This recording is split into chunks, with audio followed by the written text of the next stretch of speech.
ก็ขอยกมือ10 นิ้วกราบนอบน้อมอย่างพระติรัตนแก้วเจ้าตั้ง3 ประการอันมีพระพุทธพระธรรมพระสงฆ์อันเป็นสรณะที่เปิงที่เคารพนับถืออันสูงสุดในชีวิตขอกราบคารวะแทบใต้ไหวสาบารมีธรรมพระมหาเถรานุเถระเจ้าคณะพระสังฆาธิการพ่อแม่ครูบาอาจารย์พระเจ้าประสงค์องค์เนนจุตนจุองค์โดยความเคารพ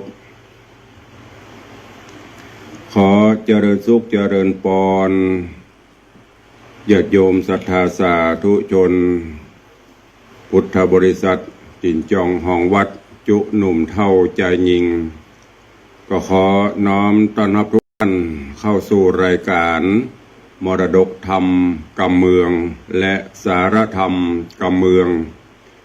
ต่างสถานีวิทยุกระจายเสียงวัดฝ่ายหินตำบลสุเทพอำเภอเมืองเชียงใหม่จังหวัดเชียงใหม่ส่งสัญญาณกระจายเสียงในระบบคลื่นความถี่ FM 104.50 เมกะเฮิรตซ์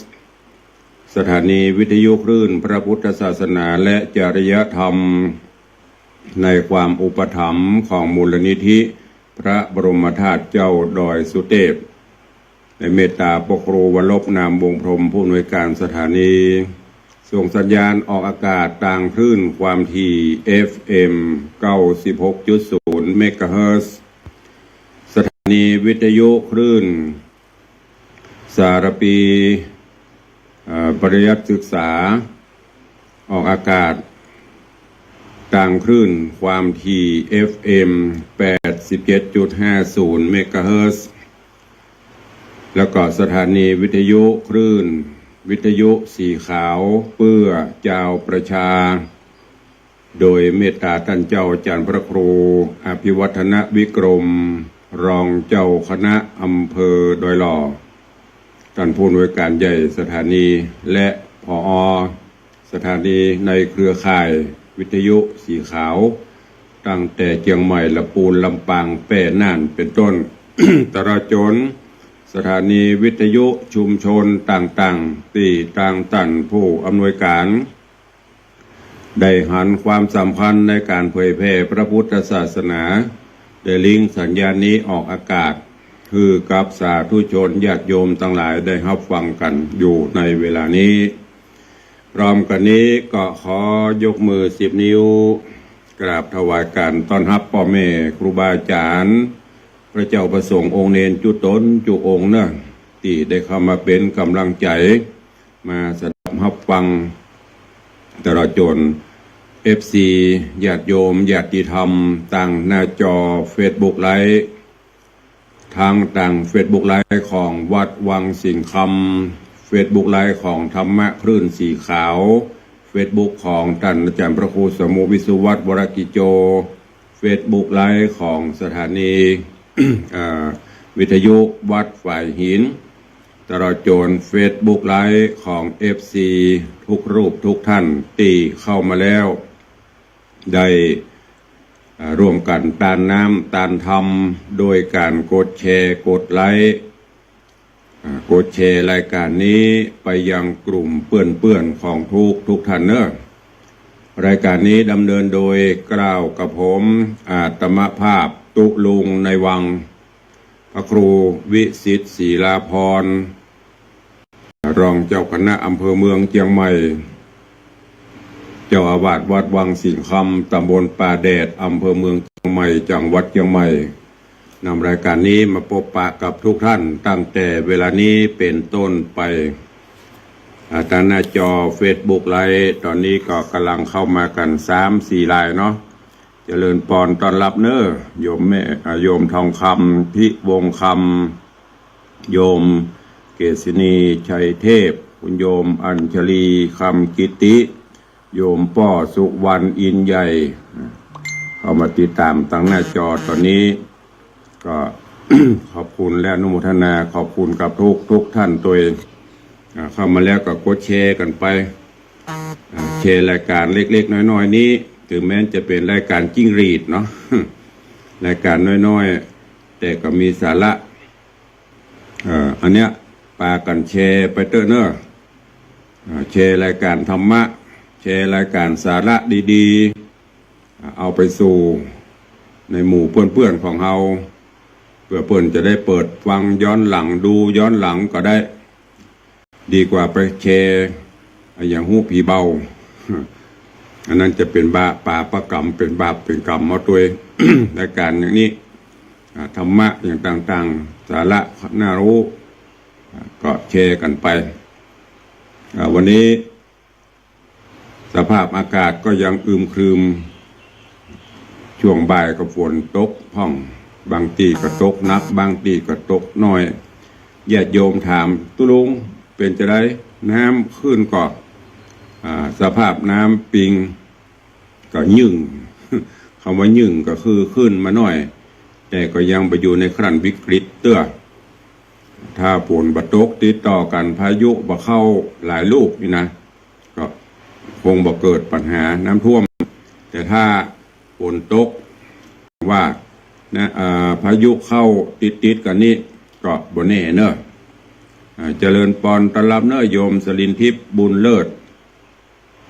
เข้ามาแล้วรายงานตัวเรียบร้อยก็ญาติโยมทั้งหลายสภาพอากาศก็ดีอย่างก็ดีก็เป็นไปตามสภาวะการของเปิ้นแต่ที่แน่ๆเนาะสุขภาพจิตใจเฮาแต่ละวันก็ฝ่าฟันหรือว่าประสบอย่างต่างๆโดยเฉพาะอย่างที่เคยนำมาเล่าที่ครูบาอาจารย์บอกเป็นไปตามโลกธรรม8บางวันตื่นเช้าสดชื่นแจ่มใสอารมณ์สดชื่นจิตใจเบิกบานบางวันก็เศร้าหมองบางวันก็ได้รับเสียงสรรเสริญเยินยอบางวันก็ได้รับเสียงกระซิบนินทาเศร้าโศกเสียใจมีโจกมีใจพ่องเสื่อมโจกเสื่อมลาภพ่องเนี่ยมันเป็นไปตามเนี้ยตราบใดที่เขายังมีชีวิตตราบใดที่เขายังมีลมหายใจอยู่ก็จะต้องประสบกับจริตเมื่อเป็นเช่นนี้เปิ้นก็บอกว่าหูเท่าทันเปิ้นอวดเปิ้นแอ้งก็จะไปปองตัวเปิ้นสรรเสริญเยินยอก็จะไปยกแห่งยกอย่างไปเปิ้นบอกว่าจะเป็นกรรมใดๆมาเขาก็เก็บไว้หรือเมื่อประสบกับความทุกข์ความอย่างกระต่างๆก็จะไปท้อสู้ต่อไปเพราะว่าเกิดมาเพื่อสร้างบุญบารมีไป บางคำก็จะได้รับกรรมที่บ่เข้าหูบ่รื่นหูและยิ่งประเดี๋ยวอย่างที่ได้บอกไปสื่อต่างๆนี่มันโวยเพียงแค่เสี้ยววินาทีมันกระพือกันไปแต่หุบะแต่หุให้ใช้แสงสว่างคือปัญญาพินิจพิเคราะห์พิจารณาเอาอันที่แน่ๆก็คือพอตัวเฮาวิเคราะห์ตัวเฮาเอาต้องไปเอาเรื่องของผู้อื่นสนใจเรื่องคนอื่นเกินลำไปวิเคราะห์วิจารณ์คนอื่นนักลำไปลืมพอตัวเก่าก็ใจบ่ได้เนอะพยายามเอาพุทโธเมนาโถธัมโมเมนาโถสังโฆเมนาโถปิตามารดานาโถนี่ก็คือพ่อแม่ของครูบาอาจารย์พระเจ้าพระธรรมพระสงฆ์เป็นสรณะเป็นที่เปิ้งของเฮาอันเนี้ยเป็นมังกละมงคลยิ่งแล้วก็ฝากไว้กับทุกท่านเนอะเข้าสู่หัวใจรายการฟังธรรมอย่างก่อนเนาะกำเดียวท้ายรายการก็ก้อยมาปบมาปะกันเนอะกราบขอบพระคุณและขอบคุณท่านผู้อำนวยการทุกสถานีเนอะที่ได้ลิงก์สัญญาณรายการเสียงของตุลุงไปทางสถานีวิทยุที่ได้แจ้งปตะกี้ทางคลื่นวิทยุสีขาวก็ดีคลื่นของ96ก็ดี104ก็ดี87.50ก็ดีเนอะก็ติดตามรับฟังตลอดจนตั้งหน้าจอวันนี้ก็มาฟังกันต่อในพระธรรมเทศนาของเรื่องกัมพระสุรินทกุมารได้นำมาเทศนาวันนี้ก็ลำดาขึ้นสู่ยังผูกทวนที่2ตอนที่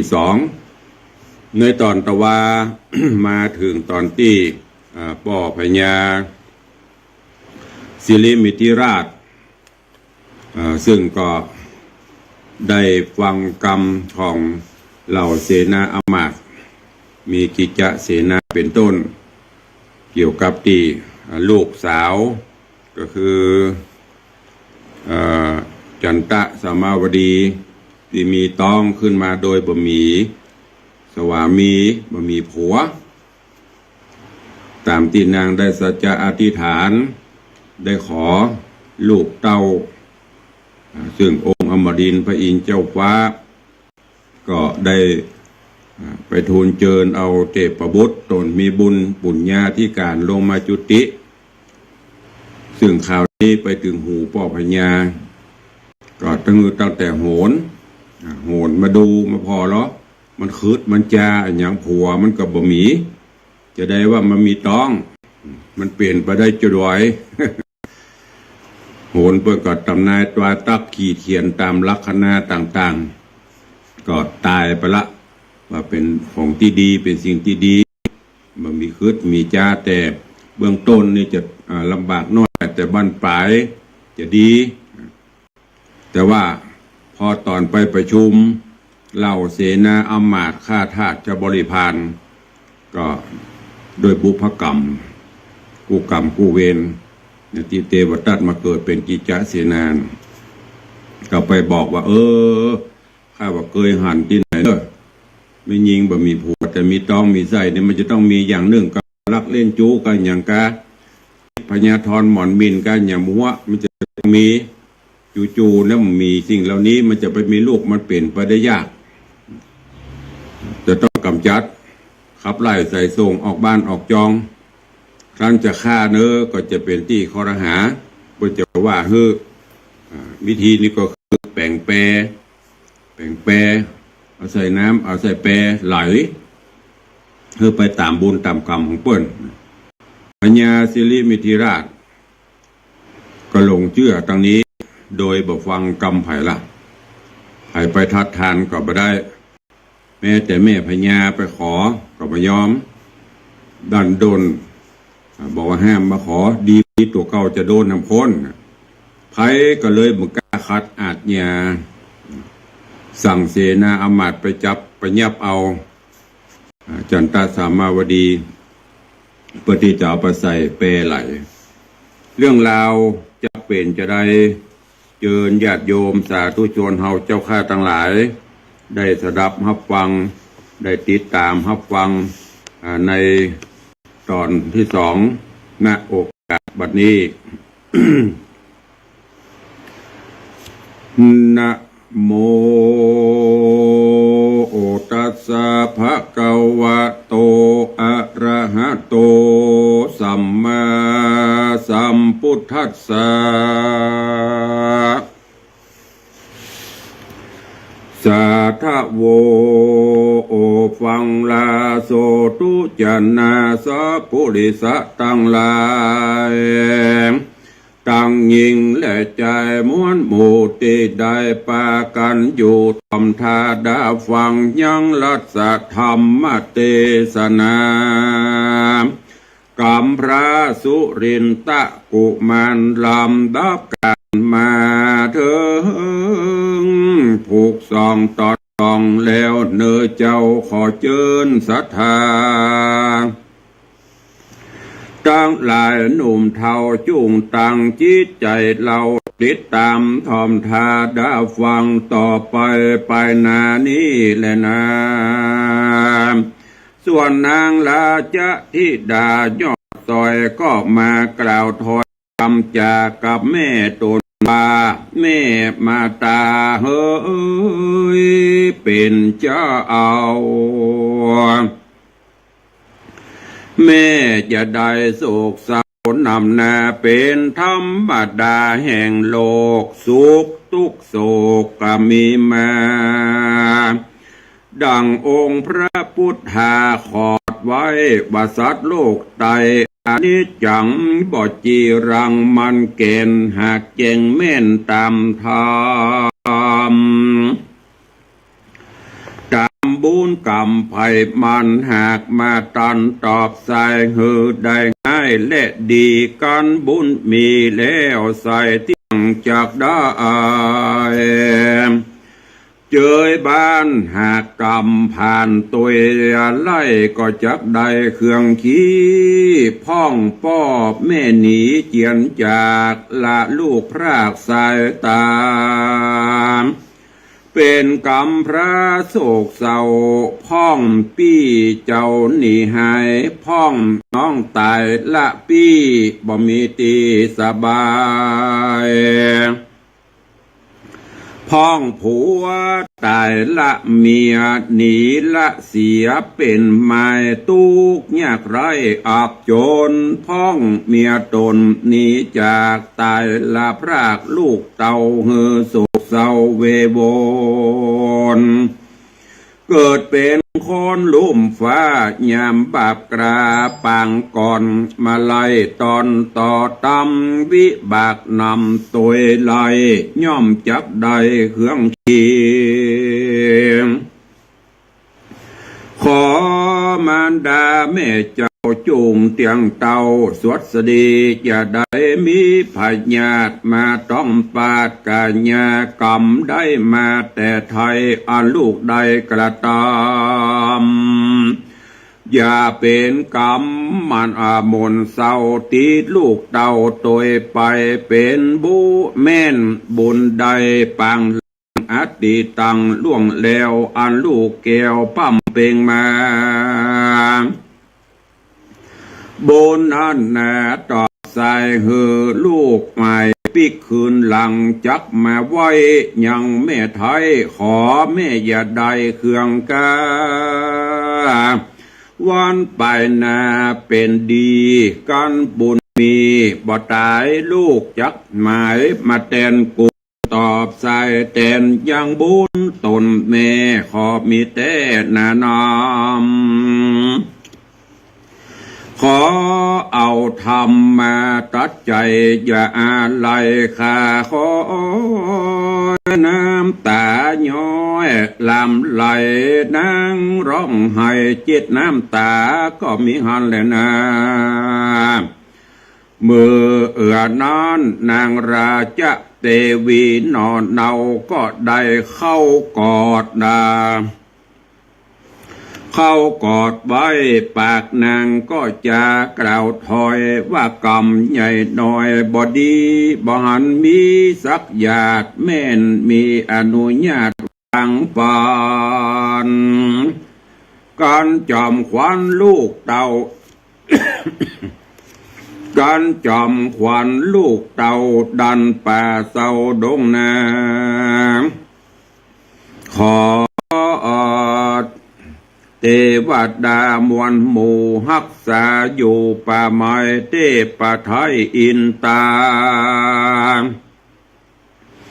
จูงได้มาช่วยกรรมเฮอล่วงล้ำมาโอนตันลายซอดตั้งลายน้อยใหญ่อย่ามาไกลเบียนควีจังเสือมีจ้างป่าอย่าได้ลาบมาหา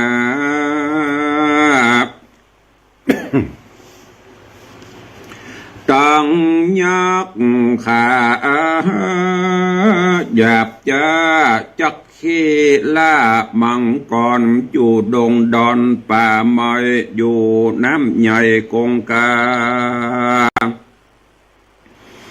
ขอเทวดามวลหมู่อันมีอยู่ดงนาขอได้มาพ่อเฝ้าฮือลูกเต่าตีขา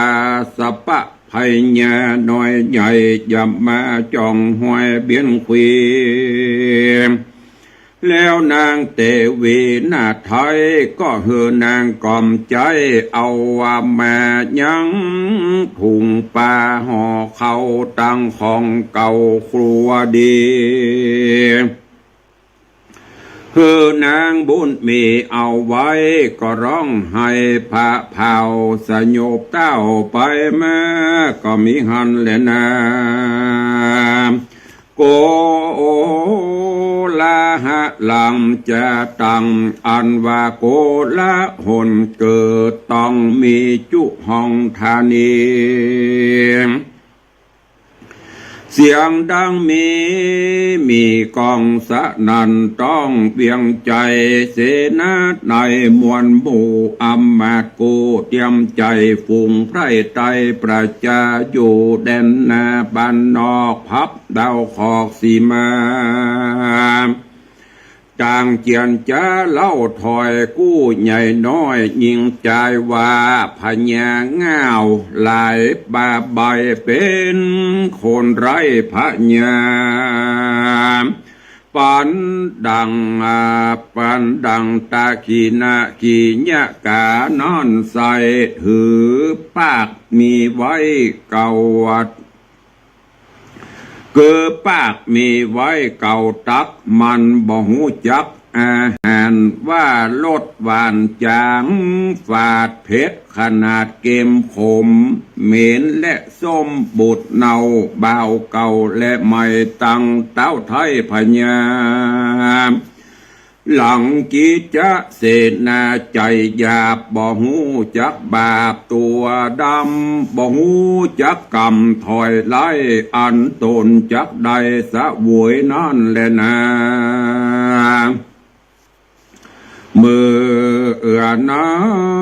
นขาตะกาปอกน้อยมีนับร้อยใจงานมีปฏิบัติการเรียวายเมื่อเอานางนาไทยบุญนาลงมาหา ลงมาหาน้ำนาตาดาตังก็มาเจียนจากล่าวถอยซึ่งนางยอดซอยลาจัธิดาว่าขอขมาลาโตดอย่าเป็นกรรมโหดกระยาบอย่าเป็นบาปฮึกน้ำติดแปดผู้ฆ่าตัวไปอันผู้ฆ่าใดกระทำก็ตามกรรมพญาหากมีอาจญาปงขาดเตียงบ่อาจลบหนีขอแม่นางสายใจเป็นเจ้า จุงใดเข้านั่งไปในแปรกว้างใหญ่แปลงดีส่วนนางบุญมีนอนเดาก็ได้ไต่เต่าเข้าไปในแปรใหญ่ไกลใกล้ตาแล้วคนกระพวกน้อยบ่อาจกล่าวถอยเจียนตามไผบ่อาจมาเกใดยังเจือกใหญ่หัวแปรต่างก็มีต่างมีแต่น้ำตาไหลลงมาอาบน้ตั้งโศกเศร้าเพราะอินดูนอดเดาหน้าไทยต่างก็มาร้องไห้เจ็ดน้ำตาส่วนราชที่ตายอดโซก็ตอบถอยกำจาว่าดูราสู่เจ้าจุงปากันเข้ามาแก่เจือกมัดเปไหลไปตามกำได้แต่งสาอ่างฮือไหลน้ำกว้างกงกาเป็นทุกขเวทนาหลายหลากตามกำหากปาไปแดดเตอะเมื่อนั้นเขาจิงเรียวไวมาเกะแล้วยูหัวแปรไหลล่องไปตามน้ำจิ้วแปรไหลเร็วบะวาจนว่าขาดหายตาไปก็มีแหละนะ โจตกาเม่นมีผู้มาจากล่าวใครผู้ข่าวเป็นกรรมปางลังว่าเป็นกรรมสั่งแต่ไทยแต่ก่อนมาไล่ตอนวางลาฮืดหนอพุทธาหนุ่มเนากับพระแม่เจ้าสายตาฮือพญาเต้าไทยเอาใส่แปะลายน้าแม่เป็นตุกแผ่อัญจาโพจักกล่าวแกฮือแม่นแต่ตามธรรมกระอากวนไข่กรรมดังอีเอว่าเมื่อชาติก่อนกี้เดิมทีหลายป้อนปีขวบเขาเจ้าหนอนเน่ากุมารบนสมปานบ่หลายเกิดเป็นลูกใจเจ้าเมืองยะสะเหลืองอาจกราชื่อเมืองปัตตาลีบุตรนครบ่อาวอนเดือดใหม่บ่ตุกไรเครื่องกาอยู่ต่อมาว่าหนึ่งใจเจ้าหนอไทยกุมารป่าปาริวานมวลหมู่ไปเล่นน้ำอยู่กงกาก็ได้มาหันใส่กับเก้ใหญ่ป่ามันก้อยการจ้าจักใบนาลานีเจ้าบุญมีแก่นไทยก็หันเบาไพรยับมาเจือกมัดขาบมันใบแล้วเอาไม้5 อันมัดคาดกันแปลงแปรคือเอากับแก่เข้าใส่แล้วยูแปรไหลลงกงกาแปรก็ไหลมาพอขาดไปก็หาดติดคำเป็นตุกนำบ่เหือดตุกไม่เดือดนำนา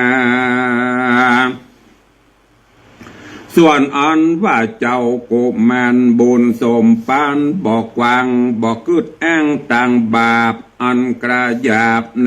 าเตี้ยงจะเตี้ยงจกป่า เตี้ยงจกป่าหือได้เตี้ยงจักป่าหือได้ตกต่ำไตอบายเกิดแล้วตายหลายจากบ่ได้ขาดเวรกรรมอันกระทำสร้างไว้บาปถอยไรบ่ดีมันบ่หนีเสียไกลเตี้ยงจักไปตอบใส่หือตกให้เครื่องกามส่วนอันว่ากับ เกตาในต้องเมตนั่นนาไปลูนมานั่นใสเตียงมาใดกิจเสนาผู้ปลาใจอย่าบงว่าบาเบนกรรมได้กระทำส่วนสอหือตนพ่อผัดแย่เอาลูกมาใส่เปดไหลน้ำแม่กงกา ทุกขเวทนาไหล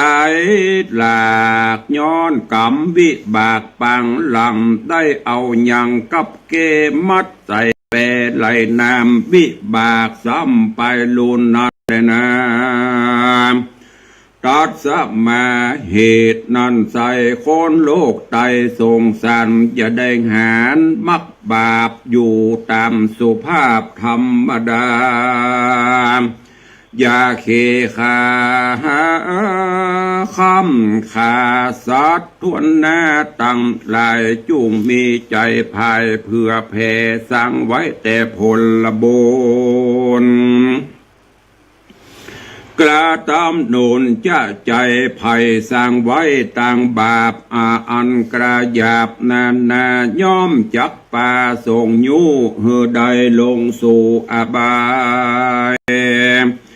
เป็นทุกข์หลายไม่เดือดอยู่บ่เหือดคืนวันส่วนบุญนั้นภัยได้สร้างบ่ห่างร่างพระนีการตายจากนี้บางคนเตียงเอาโตไปเกิดจันฟ้าเลิศเมืองสวรรค์ก็มีหันเลยนะนิติตังขีญาสังวันนาวิเศษจากห้องเหตุธรรมเทศนาสุรินตะกุมารผูกทวนสองก็บังคมสมเด็จสาเดช พระธรรมเทศนากำพระสุรินตะกุมารลำดับการมาถึงยังผูกที่สองจบปริปุณนังไปเนอะก็ก่อยติดทำท่าดาฟังกันไปฟังแล้วก็ฮือเก็บฮือเกะฮือก้อนฮือไกเอาเรื่องราวเนื้อหาสาระน้อมนำไปคิดพิจารณาอย่างตอนเนี้ยเปิ่นเอาจันตะสามาวดีใส่เปไหลเสนาอำมาตย์ก็ตามอาจญาป่อพญาเจ้าสิริมิถิราชซึ่งได้สั่งเอาไปใส่เปครั้นประทำตามเน้อก็จะมีโทษมีอาจญาก็เลยเอาไปใส่เปแล้วก่อนที่จะตัดจะปล่อยเปเพิ่นก็ขอขมาละโทษกับแม่นางบ่ฮือได้ถือโทษถือกรรมเน้อเพราะมาเป็นอาจญาคันประทำเน้อก็จะเป็นโทษเป็นกรรมงางก็ฮืออโหสิกรรมตอนที่เอาใส่เปแล้วก็บ่ค่อยจะมีไผกล้าที่จะมาเกมาเต เจือกมัดเปนางก็บอกท่านทั้งหลายทำไปเตอะตามอาจญาเปิดสั่งเน้อบ่เป็นบาปเป็นกรรมข้าบ่ถือโทษถือกรรมยังสุดท้ายเพิ่นก็ปล่อยไปแล้วก็เพิ่นบอกว่ามันเป็นกรรมอะไรอย่างของโพธิสัตว์เจ้าจะมาเกิดตนบุญจะมาเกิดอย่างต้องมาผจญอย่างต่างๆในธรรมต่างๆตะกี้เพิ่นก็บอกว่าเป็นบุพกรรมของโพธิสัตว์เขาเนี่ยเมื่อก่อนเมื่อเป็นคน จะไปกระดูกเจ้าลูกนายไปเล่นไปปะกับเกตกโตหรือว่าตุ๊กเกอย่างเนี้ยถ้าอยู่ประเภทเดียวกันกับเกตุลุงกับบริดีมาถามเป็นไอ้แมงเนี่ยตุลุงกับเกนะก็ถ้าจะเป็นตุ๊กเกหรือตกโตนะหันเสนาอำมาตย์เงียบมาฮึดได้ก็ด้วยความคึกขนองของละอ่อนก็มาแปลงเปแล้วก็เอาตุ๊กเกเดี๋ยวกับเกนะใส่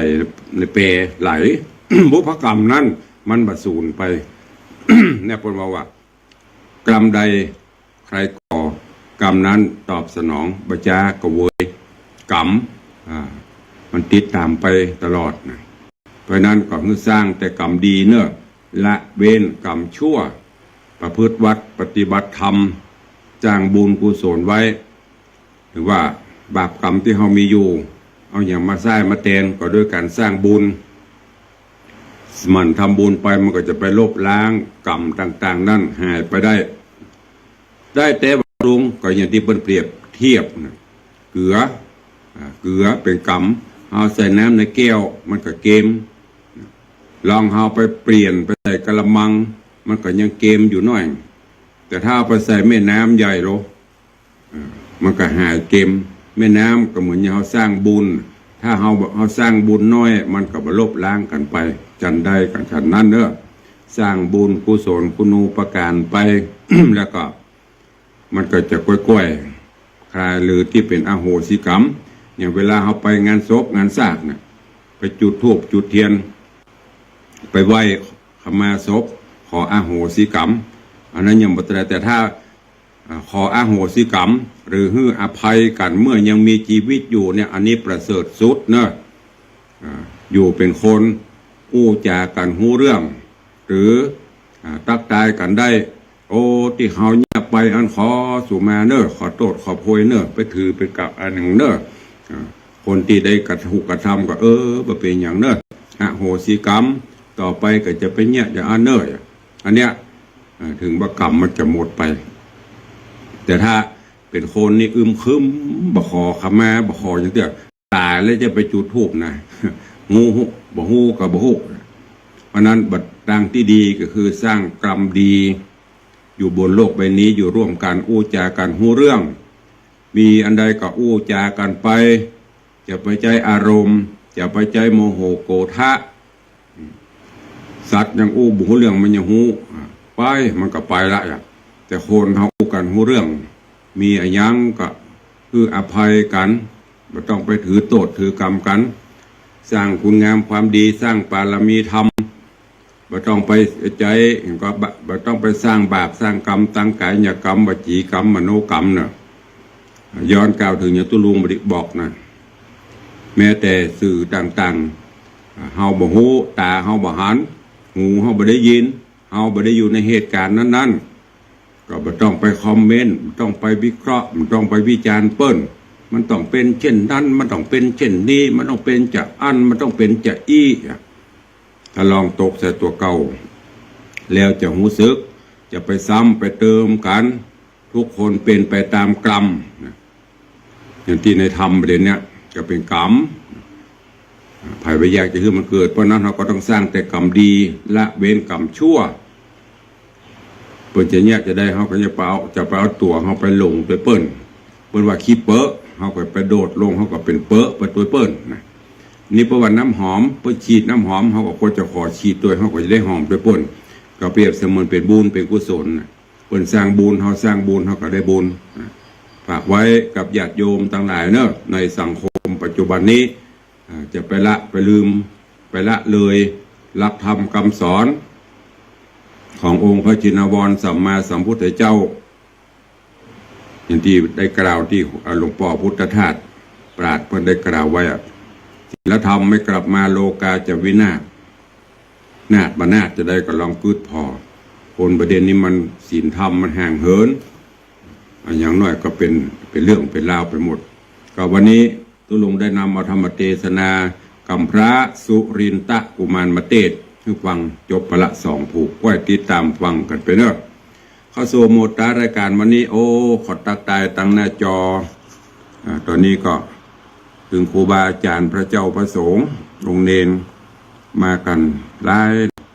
กราบถวายการต้อนรับเนอะท่านอาจารย์พระครูปริยัติธรรมาบุตร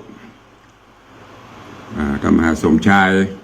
สาธุเนอะถวายการต้อนรับเจริญปอนคุณโยมสมทรงสิทธิตาเนอะเจริญปอนโยมแม่สุปราณีรูมาเจริญปอนคุณโยมสมนึกยุวะเวกเจริญปอนโยมสมศรีพรหมเมืองเจริญปอน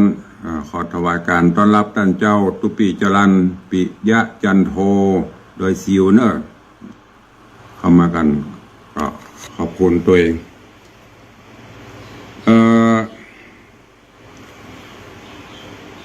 ข่าวสารงานบุญต่างๆเบื้องต้นก็ขออนุโมทนาขอบคุณเนอะกับโยมพ่อเลี้ยงธนวัฒน์โยมแม่เลี้ยงทัดพิชาสุสิงคำมหาอุบาสกอุบาสิกาปวารณาขออนุญาตขอเป็นเจ้าภาพปูจากันเทศกันธรรมกันกำพระสุรินตะติตุลุงได้เทศนานี้ร่วมถวายปูจากันเทศกันธรรมเป็นจำนวนปัจจัย3,000 บาทท้วนอุทิศกุศลให้พ่อแม่ปิตามารดาปออุ้ยแม่มอนอันมีปออุ้ยมอนหลานก็ดีแม่ปออุ้ยมอนเฮือนแม่อุ้ยมอนหลานปออุ้ยอุ่นแม่อุ้ยล่าปออุ้ยสิงคำแม่อุ้ยสุแล้วก็สุริยะตระกูลตั้งฝ่ายขอแม่นางตลอดจนเจ้ากรรมในเวรพี่หอพี่เฮือนเนอะขอบคุณอนุโมทนาบุญตัวเอง ก็แต่ว่า คณะสงฆ์ของวัดเชียงใหม่ก็มีการสามีจิกรรมสุมาคารวะในโอกาสเข้าพรรษาแล้วก็ได้มีการประชุมกันตัวเองตุลุงก็ได้ไปร่วมตะวาในวันค่ำออกวัดตั้งแต่7 โมง8 โมง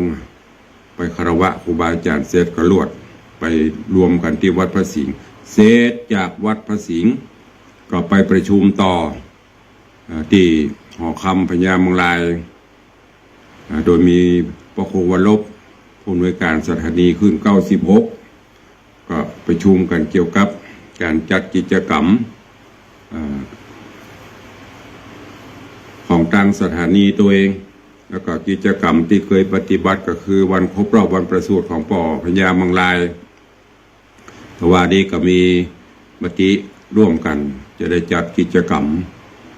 ถวายแด่ป่อพญาเมืองลายแล้วก็หาทุนในการที่จะเป็นกระน้ำกับไฟครับอย่างของทางสถานีปีนี้มีมติจะตานสลากเนอะตานสลากกระพัดสถานีตีหอคำพญาเมืองลายนะเกินนำเบื้องต้นฮื้อเนอะพี่น้องญาติโยมตั้ง96เป็นหลักกำหนดการวันที่23 ตุลา23 ตุลาจะเป็นการทำบุญการสลากเนอะเตรียมเนื้อเตรียมตัวกันนี่เป็นกิจกรรมของทางสถานีวิทยุแล้วก็ในส่วนของช่วงเข้าพรรษาก็มีรายการธรรมะสัญจรรายการโครงการพัฒนาคุณภาพชีวิตรายการเผยแผ่ธรรมของวัดวาอารามของตำบลอำเภอต่างๆเนอะก็เชิญชวนญาติโยมศรัทธาเฮาได้ไปร่วมกิจกรรมแต่งชุดขาวกันไปมันจะเป็นภาพที่สวยสดงดงามขาวเพื่อขาวเพื่อดูแล้วก็เป็นระเบียบเรียบร้อยอย่างตังสารปีเฮาเพิ่นก็มีโครงการพัฒนาคุณภาพชีวิตทุกวันเสาร์ถ้าวันเสาร์ไปตรงกับวันพระก็เลื่อนมาเป็นวันศุกร์ผ่านไปละโป้นไปแหกดีฟ้าฝนประตกที่วัดต้นพึ่งก็ผ่านไปละวัดต่อไป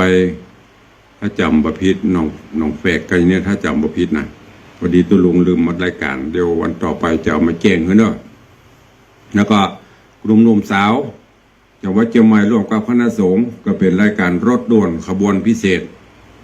ทุกวันพระไปจอดตามชานชาลาตามวัดตามวาต่างๆเป็นอำเภอไปก็ใกล้ที่ไหนปาตะไลก็ไปห่วมกันเนอะตลอดจนของแต่ละอำเภอคณะสงฆ์แต่ละอำเภอแต่ละตำบลเพื่อจัดอย่างตำบลประแดนนี่ก็เป็นโครงการธรรมะสัญจรบวรพุทธศาสตร์รวมใจปีนี้ก็จัด2 ครั้งเดี๋ยวตุลุงก็เอามามาแจกให้ฟังเนอะก็ทำบุญส่วนตานกันไปเตอะประพฤติวัดปฏิบัติธรรมกันไปอย่างที่เป็นว่าครูบาจันตาศรีอันนี้เพื่อก็จะมีงานเนอะเดี๋ยวตุลุงจะมาให้ฟังมาประกาศมีหลายวัดอยู่ครูบาจันตาลังสีเพิ่นกล่าวว่าทำบุญหยาดน้ำกินตาลหลวงลายจักสุขสบายต่อไปหน้าหรือว่าบางเจ้าก็จักสุขสบายต่อเต้ากุ้มเท่าหรอก อันนี้ก็เป็นเครื่องเตือนจิตเตือนใจเฮาท่านทั้งหลายทำไปแต่อย่างที่ได้บอกไปเนอะทำแล้วต้องทำด้วยใจอันบริสุทธิ์จะประหารเพื่อนทำตัวทำด้วยความไม่เต็มใจนะแล้วก็จะไปเป็นอัตตาแม่กันบุญคือความสุขใจทำแล้วสุขใจก็ทำไปทำแล้วทุกข์ใจก็ไม่ต้องไปทำแล้วมันเบียดเบียนตัวเก่าก็ไม่ต้องทำบอกอะไรอย่างซับอย่างฟังเสียงหลักแนวนะแต่เนี้ยอย่างก็จ้างต้องทำด้วยใจแม้แต่จะเนี้ยการขี้ค้านก็ต้องไปเนี้ยจะเนี้ยการก็ต้องเอาใจเนี้ยตัวทำด้วยความเต็มใจทำด้วยใจนั่นแหละจะมีความสุขทำบุญก็เหมือนกันถ้าใจมันบัญญัติจะทำก็ไม่ต้องทำทุกครั้งทุกวัดทุกสถานที่มีที่ไหนโลกเปิ้นบังคับเราทำแล้วเป็นการกำจัดความขี้จี้ขี้เหนียวเป็นการจะฆ่าการสละเฮือปันทำแล้วเราสุขใจบ้านใจตู้เจ้าเปิ้นก็ทำโยมเปิ้นก็ทำไปแล้วมันสุขใจทำไปทำแล้วตุกใจจะไปทำบอกว่าอย่างสักอย่างอย่างก็ตามที่ทำแล้วมันจะเป็นผลเสียกับเฮาเสียกับสังคมเสียสุขภาพจิตอย่าทำเนี่ยคือศีลทำง่ายๆไม่ต้องไปเอานักนะสาหัสอย่างทำแล้วสบายใจก็ทำไปเนอะย้อนกล่าวถึงงานของตุลุงเนอะก็ประชาสัมพันธ์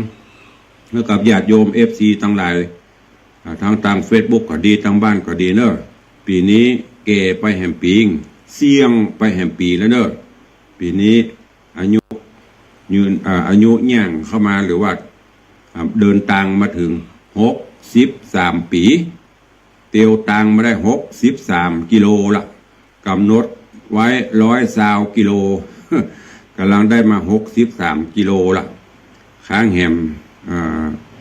57 กิโลถึงบ่ถึงบอกว่า อันนี้อุดแต่พ่องเล่นพ่องนะเดินทางมาเสี่ยงไปละ63 กิโลจะครบวันที่21 สิงหาคมเดือนนี้ก็น้ำเอิญเจิญจวนเนอะก็มีพิธีทำบุญสุนทานเสริมบารมีสืบชะตาอายุไปขจัดปัดเป่าสิ่งเอาปะมงคลต่างๆตึงตู้ลงตึงญาติโยมศรัทธา FC เนอะไผว่างก็มาห่วมวันที่21 สิงหาคม 2569 นี้ที่วัดวังสิงคำก็เจิญจวนเนอะจะเมตตาอินดูตุลุงช่วยกันเนาะเป็นมุทิตาจะรับสังฆทานสักชุดก็แจ้งความจำนงได้เนอะหรือ